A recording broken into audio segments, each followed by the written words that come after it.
뉴스타트 2부 시작합니다. 이재명 대통령이 극심한 가뭄으로 생활용수 공급에 차질을 빚고 있는 강원 강릉시 현장을 직접 방문했습니다.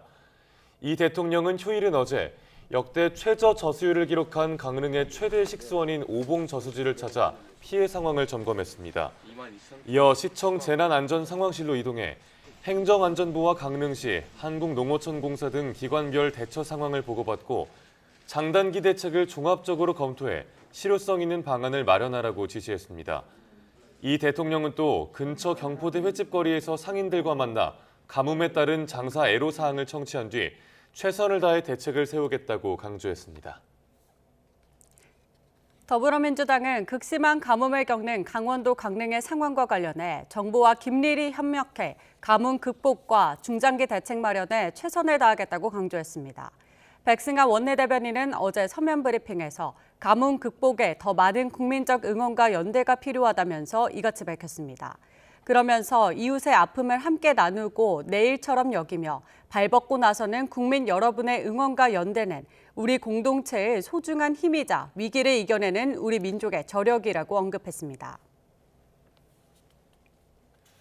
강원 강릉시를 지역구로 둔 국민의힘 권성동 의원은 이재명 대통령이 극심한 가뭄 피해를 겪는 강릉에 재난사태를 선포하자 정부의 결정에 강릉 시민을 대표해 감사의 마음을 전한다고 밝혔습니다. 권 의원은 어제 SNS에 특검의 위협에 굴하지 않고 강릉시 국회의원으로서 자신은 정부의 조치가 현장에서 차질 없이 진행되도록 꼼꼼히 챙기겠다며 이같이 적었습니다. 이어 소방 탱크 차량 지원이 신속히 이루어지고 생활용수 공급이 하루빨리 확대될 수 있도록 관계 부처와 긴밀히 협력하겠다고 덧붙였습니다. 민중기 특별검사팀이 의혹의 정점인 김건희 씨를 구속 상태로 재판에 넘기면서 큰 문턱을 넘었습니다. 특검은 공소장에 윤석열 전 대통령을 김 씨의 공범으로 적시했는데 향후 수사가 어떻게 이뤄질지도 관심입니다. 임예진 기자가 보도합니다. 수사 개시 58일 만에 김건희 씨를 기소한 민중기 특검팀은 남은 의혹 수사에 한층 속도를 낼 전망입니다. 특히 목걸이와 금거북이 등을 받고 공직을 거래했는지, 또 다른 인사 개입 정황이 있는지 등을 집중 조사할 것으로 보입니다. 여기에 이번 공소장에 공범으로 적시된 윤석열 전 대통령에 대한 수사를 어떻게 이어갈지도 관심입니다. 특검은 이미 명태균 공천 개입 의혹과 관련해 윤 전 대통령을 김건희 씨의 공범으로 규정했습니다. 윤석열과 공모하여 2021년 6월경부터 2022년 3월경까지 명태균으로부터 합계 2억 7천여만 원 상당의 여론조사를 무상으로 제공받아 앞서 부부를 동시에 기소하는 것 아니냐는 관측도 나왔지만 특검은 윤석열과 명태균 등 공범에 대한 추가 수사가 필요하다며 판단을 미뤘습니다. 윤석열 전 대통령 부부가 무상 여론조사 대가로 김영선 전 국민의힘 의원의 공천에 실제 영향력을 행사했는지 등을 더 유심히 살펴보겠다는 뜻으로 풀이됩니다.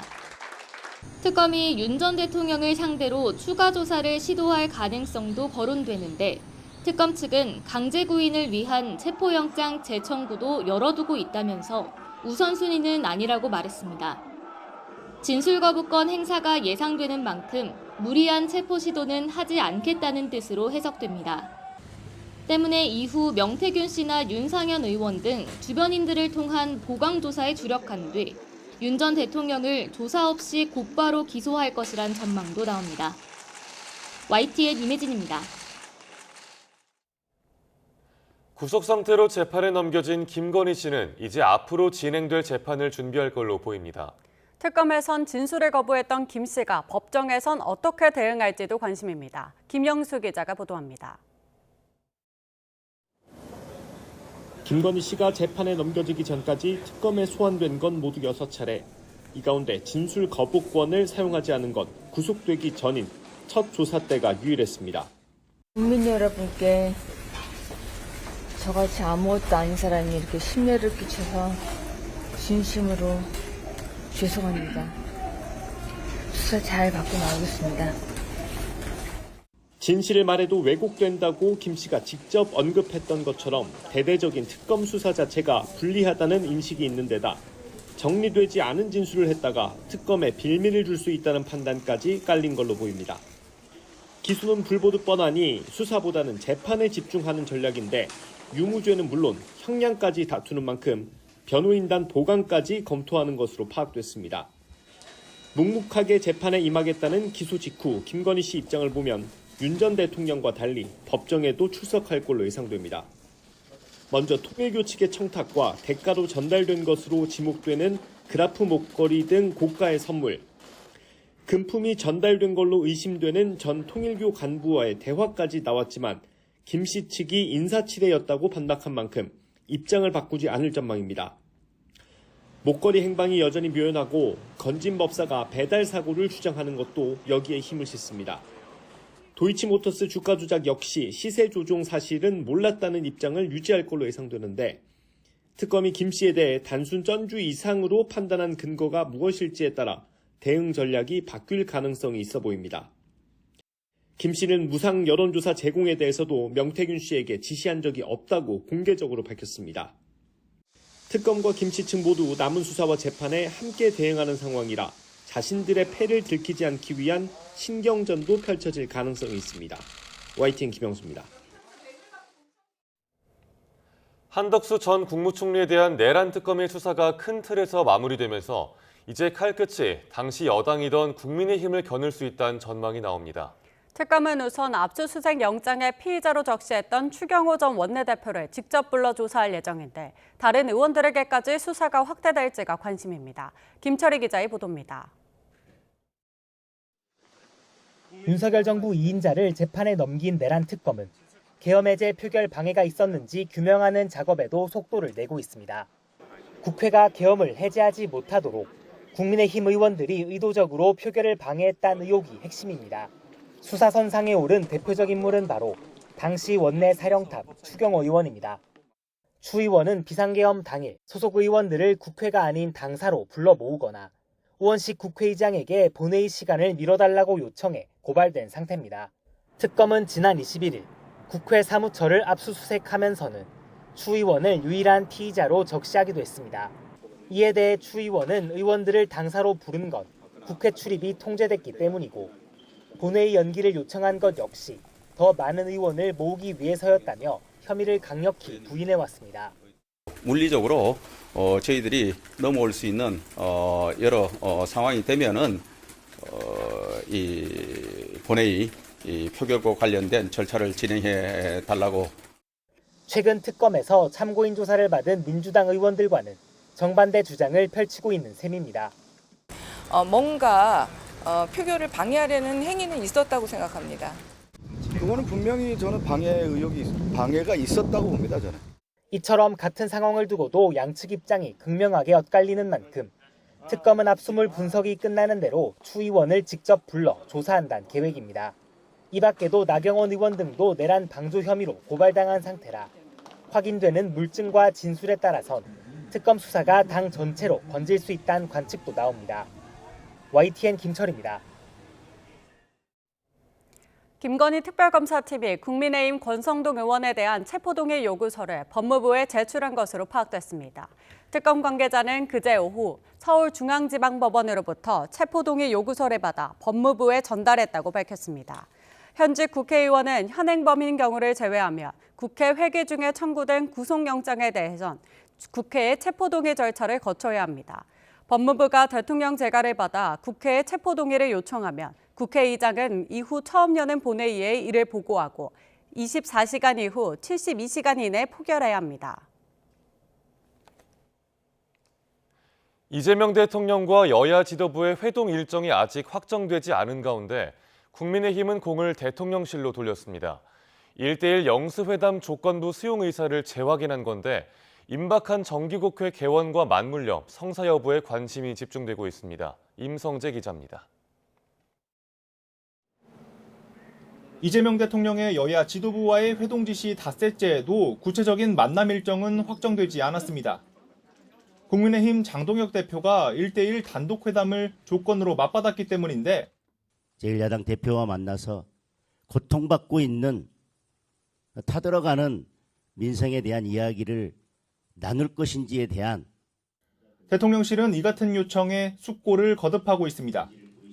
물밑에선 대통령실과 더불어민주당, 국민의힘의 조율 작업이 진행되고 있는 것으로 전해졌습니다. 다만 민주당은 대통령실의 판단에 영향을 미칠 수 있다며 국민의힘의 1대1 회담 요청에 대한 공개 발언은 자제했습니다. 국민의힘은 한 발 나아가 회동 성사 여부의 공은 대통령실로 넘어갔다며 오히려 이 대통령을 압박하고 나섰습니다. 민생 관련 우려를 허심탄회하게 전달하려면 단독 만남이 필요하다는 뜻을 이미 여러 차례 전달했다는 겁니다. 민생과 관련되는 내용들이 논의가 이루어질 수 있는 그런 자리가 만들어져야 되겠다는 생각을 이미 공은 대통령실로 넘어가 있는 상황이라고. 가령 국회 본회의를 통과한 노란봉투법과 상법 개정안의 현장 우려를 가감없이 전달해야 하는데 법안 처리를 주도한 민주당과 같이 앉아 진솔한 이야기를 나누기 힘들다는 논리입니다. 일각에선 9월 정기국회에서 여당 주도로 처리가 예상되는 특검법 개정안이나 검찰개혁안에 맞서 호락호락하지 않은 야당임을 부각하고 협상 주도권을 확보하려는 계산이 깔린 것이란 해석도 나옵니다. 회동 성사 여부는 이번 주말은 지나서야 윤곽을 드러낼 것으로 전망되는데 결국 이번 만남은 전국의 분수령이자 힘겨루기의 무대가 될 가능성이 커 보입니다. YTN 임성재입니다.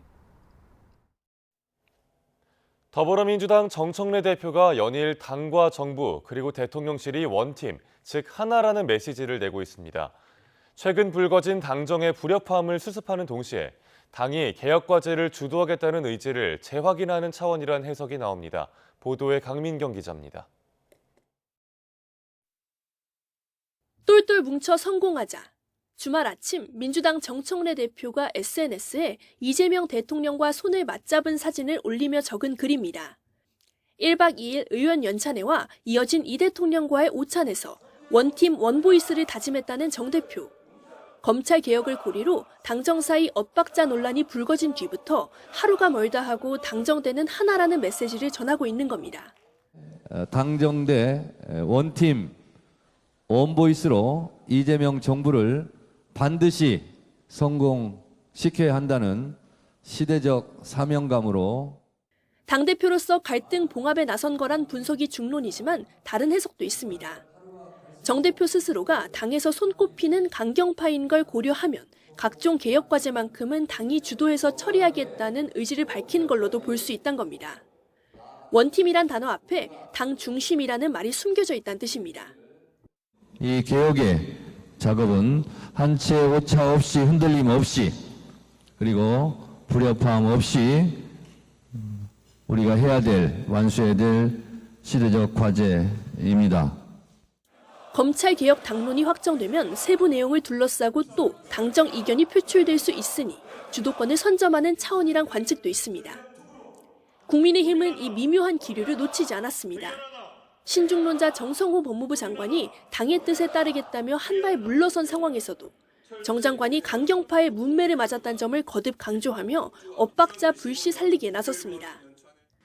법무부 장관조차 우려하고 있는 이 안을 기한을 못 받고 무리하게 밀어붙이는 것 자체가 국민이 아닌 정치적 의도가 깔려 있다고 의심할 수밖에 없습니다.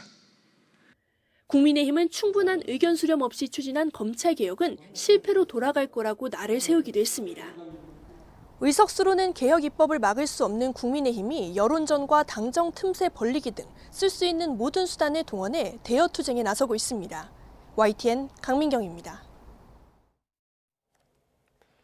다가오는 다음 달 2일 인사청문회를 앞두고 있는 최교진 교육부 장관 후보자에 대한 여러 논란이 일고 있습니다. 그동안 논란에 침묵해온 최 후보자는 국회에 보낸 인사청문회 답변서를 통해 일부 사과 의사를 밝혔습니다. 염혜원 기자가 보도합니다. 최교진 교육부 장관 후보자는 이재명 대통령이 제시한 서울대 10개 만들기 계획을 실현할 적임자로 낙점됐습니다. 이 정책을 통해 사교육 과열 문제까지 해결하겠다는 포부도 밝혔습니다. 하지만 교육감을 3번 지낸 세종시가 전국에서 2번째로 사교육 참여율이 높은 것으로 나타나면서 과연 문제 해결 적임자가 맞느냐는 의구심이 고개를 들었습니다.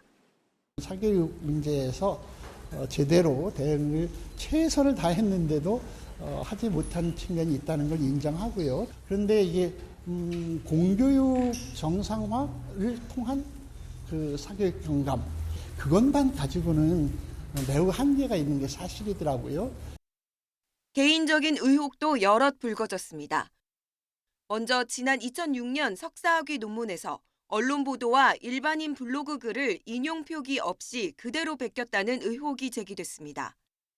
연구 윤리 지침이 정해지기 전이라고는 하지만 교육수장으로서 부적절하다는 비판이 나옵니다. 과거 SNS에 올린 글로 인한 막말 논란도 제기됐습니다. 특히 박근혜 전 대통령 탄핵 집회에 참가해 올린 글이 문제가 됐는데 최 후보자는 국회에 보낸 인사청문회 답변서에 송구 영신의 의미를 담았을 뿐 비하의 의도는 없었다고 해명했습니다. 또 지난 2003년에는 음주운전으로 적발돼 면허가 취소됐는데 최 후보자는 당시 교원 신분은 아니었지만 잘못된 행동이라고 생각하며 현재까지 전혀 운전을 하지 않고 있다고 고개를 숙였습니다. 국회 인사청문회는 다음 달 2일 열립니다. 야당의 집중 공세가 예고된 가운데 최 후보자가 어떤 대답을 내놓을지 주목됩니다. YTN 염혜원입니다.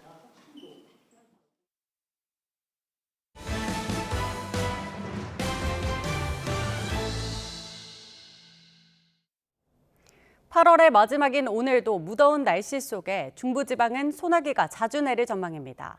기상청은 전국 대부분 지역에 폭염특보가 발효 중인 가운데 오늘도 수도권과 강원, 충청 일부 지역에는 5에서 60mm의 소나기가 예상된다고 밝혔습니다. 제주도와 남부에는 80mm 이상, 중부에도 30에서 많게는 80mm의 비가 예상됩니다. 기상청은 내일까지 일부 지역에서는 시간당 30mm의 강한 비가 집중될 수 있다며 호우 피해에 주의를 당부했습니다. 베트남 하노이에서 인천으로 출발할 예정이었던 대한항공 여객기가 승무원의 늦은 공항 도착으로 지연 출발하는 일이 빚어졌습니다. 승무원의 지각으로 대한항공 여객기가 늦게 출발하는 일은 8월 한 달 사이 알려진 것만 벌써 두 번째입니다. 정현웅 기자의 보도입니다. 베트남 하노이 공항 현지 시각 오전 11시 40분인 인천행 대한항공 여객기 탑승 시간을 1시간 미룬다는 안내문이 붙어 있습니다. 승객들은 탑승구 앞에서 승무원 지각으로 늦게 출발한다는 설명을 들었습니다. 실제 대한항공에서 보낸 문자를 보면 도로교통 사정 때문에 승무원 도착이 늦어졌다고 쓰여 있습니다. 미리 도착해 있던 승객들은 이해가 되지 않는다고 입을 모읍니다. 거기 계신 분들 거의 대부분은 똑같이 하노이 시내에서 오신 분들이거든요. 상식선에서는 올 승객보다 더 일찍 와야 되는 거라고 저는 생각을 하거든요. 결국 대한항공 승무원 승합차가 공항에 도착하고 비행기가 이륙한 시간은 오후 12시 46분이었습니다. 출발이 46분 지연된 건데 270여 명을 태운 비행기의 한국 도착도 30분 가까이 늦어졌습니다. 대한항공은 베트남 국경일 행사 준비로 통제된 시내 도로를 피해 승무원들을 태운 차량이 우회 도로를 이용했지만 교통사고 추가 정체가 생겼던 상황이었다고 해명했습니다. 다만 2주 전 필리핀 세부에서도 인천행 대한항공 여객기가 승무원 지각으로 90분이나 지연된 전례도 있어 회사 차원의 경각심이 필요하지 않느냐는 지적도 나오고 있습니다. YTN 정현우입니다. 올해 상반기에만 노동자 287명이 산업재해 사고를 당해 집으로 돌아가지 못했습니다. 이재명 대통령이 직접 특단의 대책을 주문한 가운데 경찰이 전국 18개 시도경찰청에 101명 규모의 산업재해 수사팀을 신설합니다. 양동훈 기자입니다. 포스코 ENC가 시공하는 공사 현장에서는 올해 들어서만 4명이 숨졌습니다. 경남 김해와 경기 광명, 대구 중구, 경남 의령에서 각각 1명씩 숨졌는데 추락과 붕괴, 끼임 사고 등 원인도 다양했습니다. 경기 안성에서는 현대 엔지니어링이 시공하던 고속도로 교각이 무너지면서 4명이 숨졌고 부산 기장군 리조트 신축 공사 현장 화재로 6명이 숨지는 등 전국 각지에서 대형 산업재해도 잇따랐습니다. 올해 상반기 산업재해 사망자는 무려 287명으로 집계됐는데 지난해 상반기와 비교하면 고작 9명 줄었습니다. 산업재해를 줄이기 위해 중대재해처벌법을 시행하는 등 다양한 대책을 도입했지만 뚜렷한 성과가 나지 않고 있는 겁니다. 그러자 지난달 이재명 대통령은 경찰 전담팀 구성을 검토해보라며 행정안전부 장관에 지시했고 산재 사망 사고는 아예 전담팀을 부서를 하나 두든지 해가지고 일률적으로 좀 모아서 하는 거. 이것도 사실 노하우가 필요하잖아요. 산업. 경찰은 전국 18개 시도경찰청에 101명 규모의 산업재해 전담 수사팀을 신설하기로 했습니다. 기존 안전사고 수사 인력 59명에 더해 고용노동부에서 산업재해 수사협력관 7명을 파견받는 등 42명을 추가로 투입합니다. 특히 경기 남부경찰청에는 산업재해 전담 과학수사팀도 신설해 현장 감식 전문성을 높이기로 했습니다. 경찰은 중대산업재해 관련 수사가 일관성 있고 공정하게 이뤄질 수 있도록 고용노동부와도 압수수색을 함께 진행하는 등 협력을 강화할 방침입니다. YTN 양동훈입니다. 중국 방문을 앞둔 김정은 북한 국무위원장이 러시아에 파병됐다가 전사한 장병들의 유족들을 만나 위로했습니다. 방중 기간 동안 푸틴 러시아 대통령과의 만남도 있을 걸로 보이는데 북러 밀착이 한층 공고해질 걸로 보입니다. 홍선기 기자입니다. 김정은 북한 국무위원장이 국비를 맞을 때나 쓰는 최고급 연회장 목란관에 러시아에 파병돼 우크라이나와의 전쟁에서 전사한 장병의 유족들을 초청했습니다. 김 위원장은 이례적으로 속죄라는 표현까지 써가며 전사자 유족들에게 미안한 마음을 전했습니다. 귀중한 그들의 생을 지켜주지 못한 미안한 마음을 안고 유가족들 모두에게 다시 한번 속죄합니다. 평양 시내에 참전군인 유족들을 위한 거리를 조성하고 전사자 묘역도 만들겠다고 약속했습니다. 김 위원장이 유족들에게 허리 숙여 깍듯이 인사하는 모습과 일일이 사진을 함께 찍는 장면 등은 북한 매체들을 통해 주민들에게도 상세하게 전달됐습니다. 경애하는 김정은 동지께서 해외 군사작전에서 특출한 공헌을 세운 참전 유울사들의 유가족들을 만나 따뜻이 위로해 주시고 기념사진을 찍으셨습니다. 중국 방문에 앞서 대내외에 러시아 파병으로 인한 북한의 희생을 대대적으로 알리려는 목적도 있어 보입니다. 정상회담 시기를 저울질하던 김 위원장과 푸틴 러시아 대통령은 이번 중국 전승절 참석을 계기로 회동할 가능성이 높습니다. 약식이든 정식이든 북러 정상회담의 주제는 당연히 북한의 파병에 대한 러시아의 감사와 보상이 될 전망입니다. 김정은 위원장이 러시아 파병으로 인해 술렁인 내부 민심을 수습하기 위해 다자회의 참석을 감행했을 수도 있다는 분석입니다. 김정은 위원장의 굉장히 정치적인 업적이 될 겁니다. 말씀하신 것처럼 3명이 서 있는 사진 하나만 보더라도 세계 무대에서 가장 강력한 국가들과 어깨를 나란히 한 지도자의 모습이 보이는 거거든요. 그러면 그것은 북한 내외에 충분한 그런 또 선전이 되는 거고요. 파병 이후 처음 대면하는 김 위원장과 푸틴 대통령이 이번 중국 방문을 계기로 어떤 모습을 연출할지에 관심이 쏠리고 있습니다. YTN 홍성기입니다. 다음 달 3일 중국 베이징天安门에서 열릴 전승절 80주년 열병식에 참석할 정상들 면면을 보면 사실상 반서방연대를 선언하는 자리가 될 거란 관측이 나옵니다. 외신 보도를 종합하면 열병식에 정상이 참석하는 26개국에는 북한과 러시아 외에 동남아시아와 중앙아시아, 아프리카 국가들이 주로 포함됐고 유럽에선 세르비아 대통령과 슬로바키아 총리만 참석합니다. 서방 주요 나라 정상들이 빠진 초청 명단은 중국의 야망과 영향력 확대를 위한 지속적인 시도를 볼 수 있는 창구라고 AP통신은 분석했습니다. 중국이 상하이 협력기구 정상회의와 곧바로 이어지는 전승절 행사 개최를 통해 반서방 세력을 결집하는 모양새입니다. 시진핑 중국 국가주석은 미국의 패권주의에 맞서는 개념인 다자주의를 다시 한번 강조했습니다. 신웅진 기자입니다. 안토니우 구테르스 유엔 사무총장이 상하이 협력기구 정상회의 하루 전 시진핑 중국 주석을 만나 덕담을 나눴습니다. And the role of the People's Republic of China as a fundamental pillar of the multilateral system is extremely important, and we are extremely appreciative and grateful for that. 미국의 패권주의에 대항하는 다자주의를 강조해온 시진핑 주석은 구테우스 사무총장의 발언에 흔쾌히 화답했습니다. 今年是世界反法西斯战争胜利和联合国成立80周年。历史启示我们，多边主义团结合作是解决全球性难题的正确答案。 나렌드라 모디 인도 총리와 캄보디아 등 각국 정상들도 잇따라 텐진에 도착해 시 주석을 만났습니다. 카자흐스탄, 아제르바이잔 등 옛 소련 국가 정상들도 속속 합류하면서 자연스럽게 반서방 연대의 진용이 갖춰지는 형국입니다. 특히 주목받는 부분은 전승절 열병식에 시 주석의 좌우에 김정은 북한 국무위원장과 블라디미르 푸틴 러시아 대통령이 함께하는 장면입니다.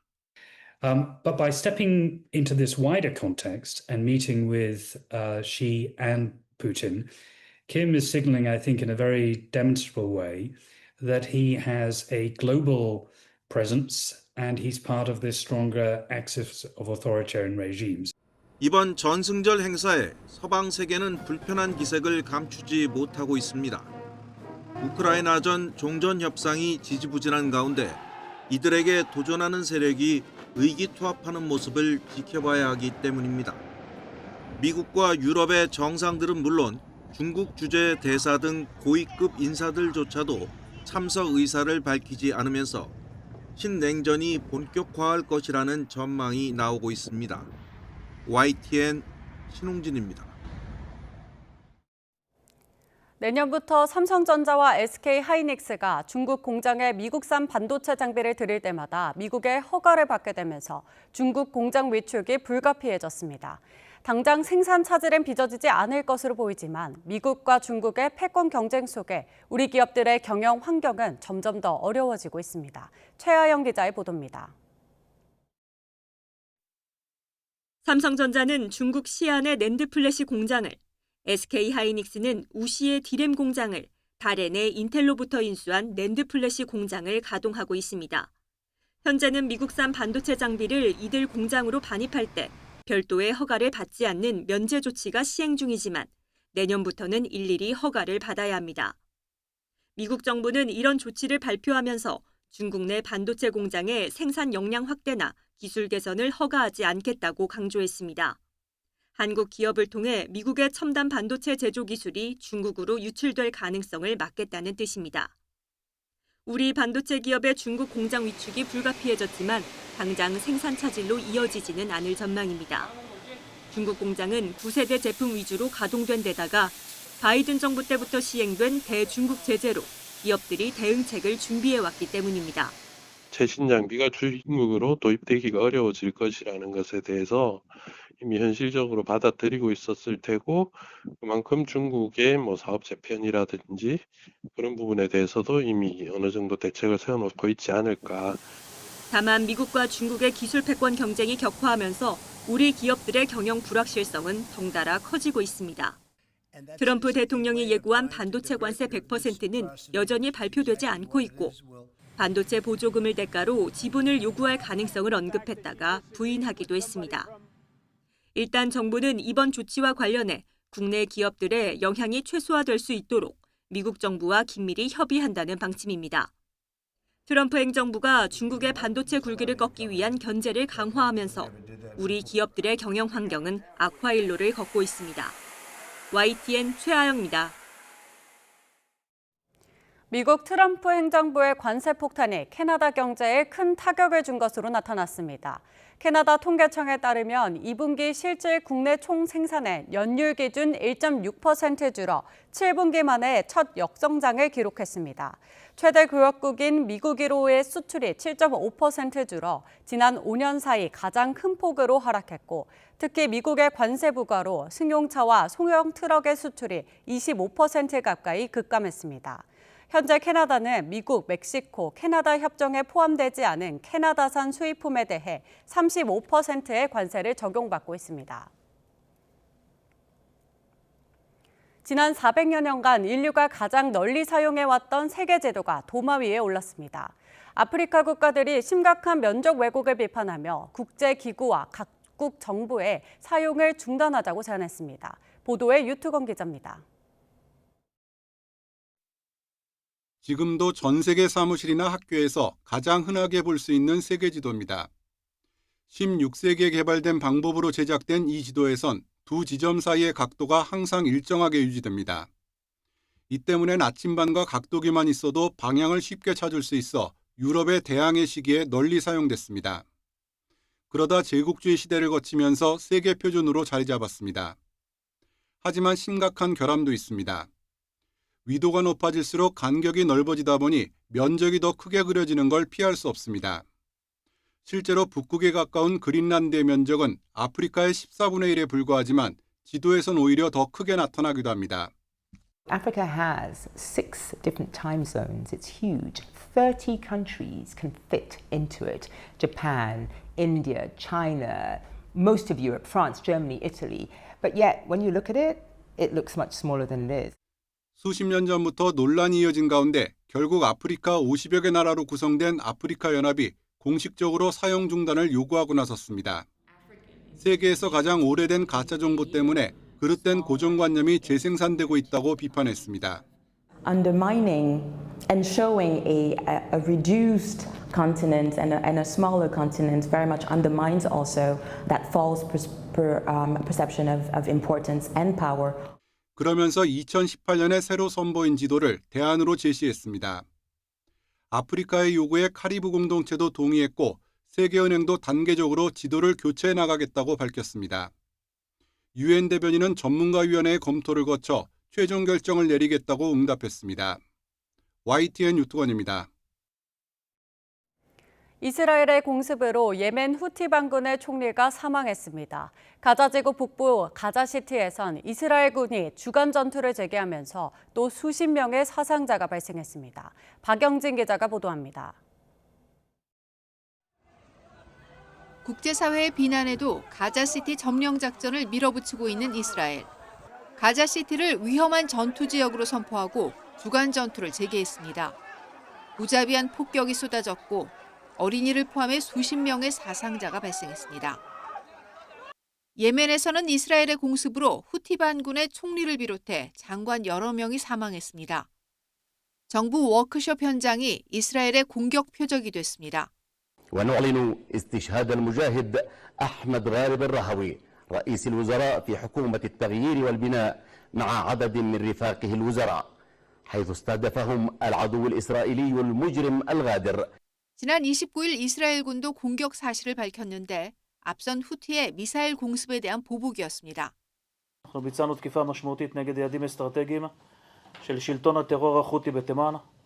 החות'ים פועלים כשלוחה טרוריסטית נוספת. 이번 총리의 사망은 이스라엘이 후티 지도부를 성공적으로 겨냥한 첫 사례가 됐습니다. 가자 전쟁 발발 이후 이스라엘은 엄청난 정보력을 바탕으로 하마스와 헤즈볼라 수장들을 차례로 제거한 데 이어 지난 6월엔 이란 정부 수뇌부까지 무력화한 바 있습니다. YTN 박영진입니다. 간단히 끼니를 해결하던 간편식이 이제는 맛과 건강을 겸비한 프리미엄 식단으로 진화하고 있습니다. 건강을 중시하는 트렌드에 맞춰 양보단 질에 집중하는 변화가 뚜렷해지고 있습니다. 오동건 기자가 취재했습니다. 백화점의 간편식 전문 매장, 유명 셰프가 만든 요리부터 일본의 주먹밥, 중국의 만두까지 각국의 인기 맛집을 들여와 간편식으로만 축구장 절반 넘는 공간을 채웠습니다. 먹거리가 많구나, 새로운 게 많구나. 그래서 좀 간단히 끼니를 때우기 위해 먹는 것으로 여겨지던 간편식이 변하고 있습니다. 더욱 고급스럽고 건강하게 진화하고 있는 것인데 저당, 저염 식단 등 소비자의 다양한 요구에 호응하는 맞춤형 제품까지 등장했습니다. 한 끼를 먹어도 맛있는 걸 먹고 싶고 건강에 좋은 걸 먹고 싶어 하는 게 최근 고객들의 트렌드라고. 질병을 앓고 있는 환자는 아무래도 음식 섭취에 예민할 수밖에 없는데요. 이곳에서는 이렇게 당뇨 환자 그리고 신장 환자를 위한 간편식도 준비되어 있습니다. 삼각김밥으로 대표되던 편의점 음식 역시 저당 도시락과 샐러드 등 건강식으로 확대되고 있습니다. 특히 이른바 마녀스프로 불리는 각종 채소를 끓인 스프는 출시 2달 만에 죽 스프 카테고리 매출 1위로 올라섰습니다. 소비자들이 상품을 구매할 때 이제 영양 정보를 좀 집중을 하고 계시더라고요.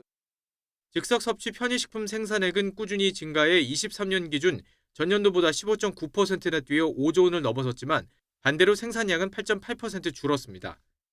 비싸고 좋은 재료를 써서 제품 단가가 높아졌다는 뜻으로 간편식 시장이 양보다 질에 초점을 맞추며 변화하고 있는 것입니다. 소비자들의 소득 수준이 향상됨에 따라서 이 먹거리도 더욱더 수준 높은 거를 소비자들이 요구하고 있습니다. 보다 좋은 먹거리를 찾는 소비자들의 변화 속에 간편식의 진화는 계속 이어질 것으로 보입니다. YTN 오동건입니다. 울산은 석유화학 공장 등 많은 공장이 몰려있어 삭막한 도시라거나 회색 도시란 이미지가 많은데요. 공단 구조물을 활용한 빛 공연이 마련돼 도시의 밤 모습을 바꾸고 있습니다. 오태인 기자입니다. 석유화학시설 구조물 야간 조명이 별을 뿌려놓은 듯 반짝입니다. 석유 저장 탱크를 캔버스 삼아 빛을 활용한 아름다운 그림이 그려집니다. 울산을 상징하는 고래가 명소 곳곳을 헤엄치고 화려한 색채를 뽐내는 방고흐 명화도 눈길을 사로잡습니다. 빛도 화려하고 너무 멋있었고요. 마음도 편해지고 음악도 이제 집중을 할 수 있을 만한 음악의 볼륨이어가지고 더 집중도 잘하고 행복했던 것 같아요. 한여름밤 정취를 더해주는 빛공예는 이달 첫설을 보인 장생포 라이트입니다. 석유화학 단지 내 저유 탱크 4기를 가로 150m, 세로 19m 규모 대형 스크린으로 활용했습니다. 신청만 하면 프로포즈나 기념일에 맞춰 영상도 틀어줍니다. 저희는 포항에서 온 애비 부부고요. 다음 주 토요일 날 결혼식을 앞두고 있습니다. 너무 낭만적이고 로맨틱적이어가지고 장생포에서 많은 사랑 예쁘게 했으면 좋겠습니다. 울산 대표 관광지 장생포는 고래박물관 등 각종 체험시설이 많습니다. 하지만 밤을 화려하게 수놓는 석유화학시설 조명과 어울리는 볼거리가 부족했습니다. 자치단체는 기업과 함께 공장시설을 활용한 빛공연을 만들어 야경 명소로 재탄생시켰습니다. 남북권 광역관광개발사업과 연계해가지고 장생포에 이런 인프라들을 활용해서 장생포가 야간에도 우리 시민들이 찾고 즐길 수 있는 시민들과 관광객에게 빛의 항해를 선사하는 장생포 라이트는 매주 금요일과 토요일에 열립니다. YTN 오태인입니다. 전북 남원시가 전임 시장 시절 추진한 테마파크 개발 사업에 제동을 걸었다가 법원으로부터 거액의 손해배상 판결을 받았습니다. 배상금 수백억 원을 세금으로 내야 해서 지역사회의 반발이 커지고 있습니다. 김민성 기자가 취재했습니다. 2km가 넘는 모노레일은 멈춰섰고 높이 80m 집와이어도 방치돼 있습니다. 민간 사업자가 20억 원을 대고 남원시가 400억 원 빚 보증을 서서 만든 전북 남원 테마파크 내 시설물입니다. 이곳 민간 테마파크 개발 사업은 3년 전인 2022년 완공됐습니다. 그러나 같은 해 7월 취임한 최경식 현 남원시장이 행정 절차를 중단해 지금은 우여곡절 끝에 운영이 안 되고 있습니다. 남원시는 전임 시장이 체결한 협약을 문제 삼았지만 소송에서 내리패해 400억 원대 배상금을 물 처지에 놓였습니다. 항소심 재판부는 남원시가 정당한 이유 없이 분쟁 원인을 제공했다며 분쟁이 없었다면 대출금 회수도 가능했을 거라고 지적했습니다. 2심 판결 이후 열린 시정보고회. 최경식 현 남원시장은 전임 이환주 시장과 민간사업체에 책임을 돌리며 대법원 상고 의사를 내비쳤습니다. 정말 이거 잘못되고 억울한 것이면 풀고 짚고 넘어가자. 남원 시민들의 소중한 생을 단 한 푼이라도 아껴볼 수 있는 여지를 만들 것이냐 안 만들 것이냐고 한 건. 상고가 진행되면 지연이자만 수십억 원이 더 붙을 상황. 게다가 이미 소송에서 진 논거들이 되풀이되자 시민 반발이 터져 나왔습니다. 억울하지 않나요? 억울하지 않나요? 조금만 기다리세요. 시민단체는 시장이 결과를 받아들이고 지난 결정에 책임을 져야 한다고 비판했습니다. 행정의 연속성을 무시하고 그리고 이 문제를 잘못 판단해서 이 영업을 중지시키고 이 진행하지 못하게 막았던 현 최경식 시장의 책임이다. 2024 사법연감에 따르면 민사 본안소송 상고심에서 대법원이 원심을 파기한 비율은 2023년 약 4%. 수백억 세금 부담이 현실이 되지는 않을지 7만 5천 남원 시민들의 우려가 큽니다. YTN 김민성입니다. 가수 싸이가 수면제를 대리 처방받았다는 의혹으로 경찰 수사를 받고 있습니다. 과거 유명 연예인들도 비슷한 논란에 휩싸여 처벌을 받았죠. 대리 처방이 반복되는 이유는 뭔지 김승환 기자가 살펴봤습니다. 가수 싸이는 향정신성 의약품인 수면제를 본인이 아닌 제3자, 매니저가 받게 한 사실을 인정했습니다. 다만 대리 처방은 아니고 비대면 진료를 받았다는 입장으로 알려졌는데 이 역시 불법입니다. 본인이 직접 오지 않으면 기본적으로는 향정신성 약물, 수면제나 항불안제는 이제 처방을 안 하는 게 원칙입니다. 배우 유아인도 과거 마약 투약과 함께 수면제를 대리 처방받은 사실이 적발되는 등 유사 사례가 반복되고 있습니다. 외부 노출을 꺼리는 연예인들이 별다른 문제의식 없이 대리 처방을 시킨 가운데 의료기관도 편의성만 생각한 관행 속에서 확인 절차를 제대로 거치지 않은 셈입니다. 의사협회는 비대면 진료 환경이 확대되는 상황에서 향정신성 의약품처럼 전문의약품을 안전하게 사용하기 위해 제도적 논의가 필요하다고 강조했습니다. 자율 정화 역량을 강화하고 정부와 국회와도 협력을 통해 실효성 있는 제도 개선이 이루어질 수 있도록 최선을 다할 것입니다. 적발되더라도 대부분 벌금이나 집행유예에 그쳐 처벌 수준이 약한 점도 위법 행위가 꾸준한 원인 중 하나입니다. 처방 대리 수령을 방지하기 위해서는 지금보다 처벌 수준을 강화할 필요가 있어 보입니다. 반복되는 대리 처방 문제를 개인의 일탈로 치부하지 않고 사회적 책임과 안전을 강화하기 위한 대책을 고려해야 한다는 지적이 나옵니다. YTN 김승환입니다. 음악을 듣는 공연장과 미술을 전시하는 박물관에 강연의 공간이 파고들고 있습니다. 바흐와 같은 클래식 대가들의 음악을 라디오 PD의 해설과 곁들여 듣거나 박물관장이 직접 미술품을 설명하는 강연을 듣고 전시회를 볼 수도 있습니다. 이광영 기자가 취재했습니다.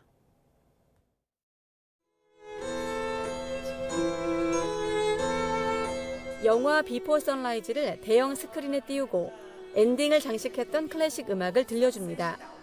오케스트라나 성악가들이 오르는 콘서트홀에 라디오 PD 출신 강사가 마이크를 들고 바로 그 음악의 거장, 바흐의 삶과 음악 세계를 찬찬히 풀어냅니다.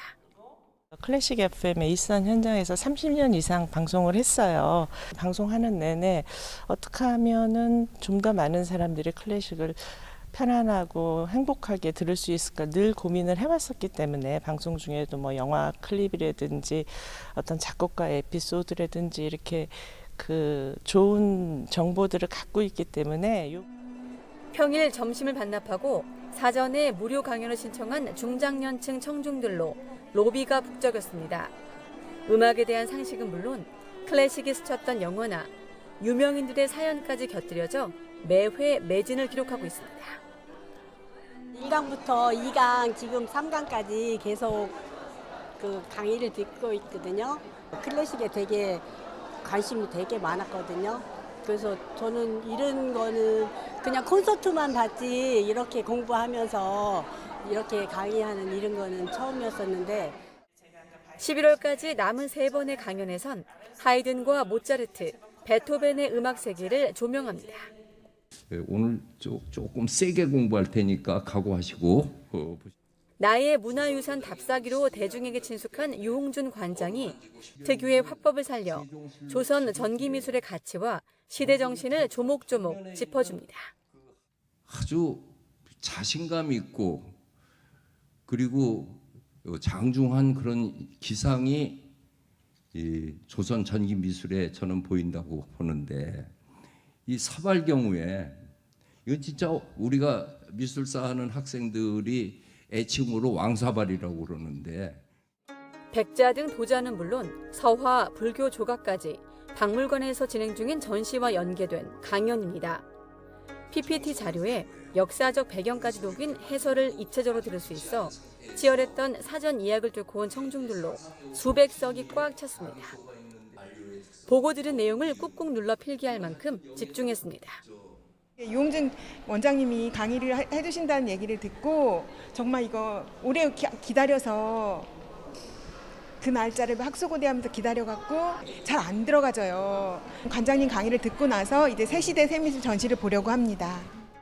이렇게 전시를 안 봤다면 예습이, 미술품들을 본 뒤라면 복습의 시간이 될 수 있습니다. 고 미술을 볼 때 좀 전문가가 아니면 어려울 수도 있잖아요. 근데 그 강연을 듣고 나면 이런 점에서 조선 전기의 미술이 의미가 있었고 아름다웠고 혹은 지금까지 우리가 보존할 가치가 있었고 이런 것들을 아마 느낄 수 있지 않을까 생각합니다. 클래식 선율이 흐르는 공연장과 문화재가 숨쉬는 박물관이 깊이 있는 지식으로 채워지면서 예술 강연장으로 거듭나고 있습니다. YTN 이광현입니다. 넷플릭스 애니메이션 K-pop 데몬헌터스의 수록곡 골든이 영국 오피셜 싱글 차트 톱 100에서 1위를 지켰습니다. 93위로 처음 싱글 차트에 진입한 이 곡은 이후 점차 순위를 높여 1위를 찍은 뒤 2위로 떨어지기도 했지만 이후 3주 연속 1위를 기록 중입니다. 애니메이션에 등장하는 다른 수록곡 소다팝은 4위, 유어 아이돌은 6위, 걸그룹 트와이스가 부른 테이크다운도 27위에 올랐습니다. 프로축구 K리그1 선두를 질주하는 전북이 울산과의 시즌 3번째 현대가 더비에서 완승을 거뒀습니다. 전북은 울산과의 원정 경기에서 후반에 터진 이영재와 전진우의 연속골로 울산을 2대0으로 눌렀습니다. 지난 24일 포항의 덜미를 잡혀 리그 무패 행진을 22경기에서 중단한 전북은 이날 승리로 승점을 63점으로 늘리며 선두를 유지했습니다. 신태용 감독이 부임한 뒤 첫 경기에서 이긴 울산은 이날 패배로 3연패에 빠졌습니다. 대구는 수원FC와의 홈경기에서 3대1 극적인 역전승을 거두고 무려 17경기 만에 승전보를 불렀고 광주는 후반 추가 시간에 나온 박인혁의 페널티킥골에 힘입어 제주에 1대0으로 이겼습니다.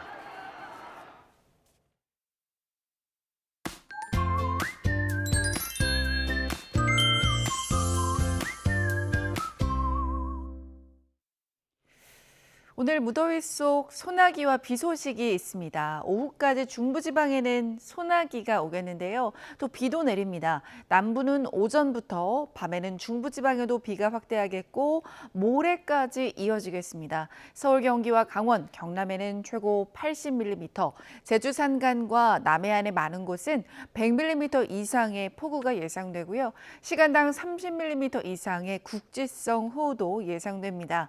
이 폭염도 계속됩니다. 대부분 지방에 폭염특보가 이어지고 있습니다.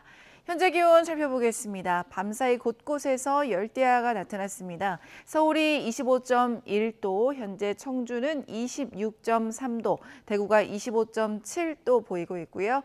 낮 기온은 서울이 31도, 청주 35도, 대전 33도, 대구가 34도까지 오를 것으로 보입니다. 월요일인 내일은 더위가 잠시 주춤할 전망입니다. 날씨였습니다. 뉴스타트 2부 마칩니다. 잠시 후 3부가 이어집니다. 시청해주신 여러분 고맙습니다.